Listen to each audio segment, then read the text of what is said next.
দেখবেন যে 71 সালে, আমি জানি না আপনাদের খেয়াল আছে কিনা, 71 সালে যারা বলছেন যে যারা পাকিস্তানের বিরোধিতা করবে তারা আর মুসলমান থাকবে না, এইসব কথা যারা বলছেন তারা এইসব কথা বলে তো আর পাকিস্তানকে আটকাইতে পারেন নাই, এই দেশে রাখতে পারেন নাই। এই আপামর মুক্তিযোদ্ধারা এই দেশটারে জয় করে নিয়েছিল। আপনি খেয়াল করে দেখবেন এদের বংশধররাই আজকে বলে যে এইটা মূর্তি, এইটা প্রতিমা, এইসব কথা বলে।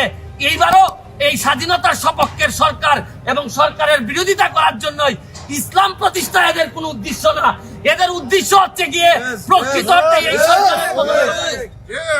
আপনি একটা জিনিস খেয়াল দেখবেন, পাকিস্তানে যখন ভাস্কর্য হয় তখন এরা বলে এটা পবিত্র, সৌদি আরবে যখন ভাস্কর্য হয় তখন বলে পবিত্র, যখন ইরানে হয়, যখন তুরস্কতে হয় তখন বলে এটা, যদি এরদোয়ানের যখন ভাস্কর্য হয় তখন বলে পবিত্র। একমাত্র বাংলাদেশের জাতির পিতা যার ভাস্কর্য হওয়ার পর, যেটা আমাদের বাঙালিদের অনুভূতির সাথে সম্পর্কিত, পৃথিবীর কোনো জায়গায় পাবেন না যে অনুভূতিতে আঘাত দেওয়া হয়। আরে আমাদের মহানবী মুহাম্মদ মুহাম্মদ সাল্লাল্লাহু আলাইহি ওয়াসাল্লাম তো কোনোদিন ধর্ম প্রচার করতে গিয়ে কারো অনুভূতিতে আঘাত দেন নাই। আর এরা এখন সামান্য এই 2 দিন আপনারা দেখবেন খেয়াল করে, আমার কাছে মনে হইতেছে, আমি জানি না আপনারা এটা বিশ্বাস করবেন কিনা, আমার মনে হইতেছে যারা মূর্তি এবং ভাস্কর্যের বিতর্ক যারা শুরু করছে এরা হচ্ছে গিয়ে রাজাকার, আল বদর, আল শাম যুদ্ধাপরাধীদের এরা আত্মা ভয় করছে এদের উপরে। আমি নাইলে দেখবেন সরকার কিন্তু এদের ফান্ড কোন জায়গা থেকে আসতেছে, তারা কোথা থেকে টাকা পাইতেছে, এরা এখন আর ওয়াজ করার দরকার নাই।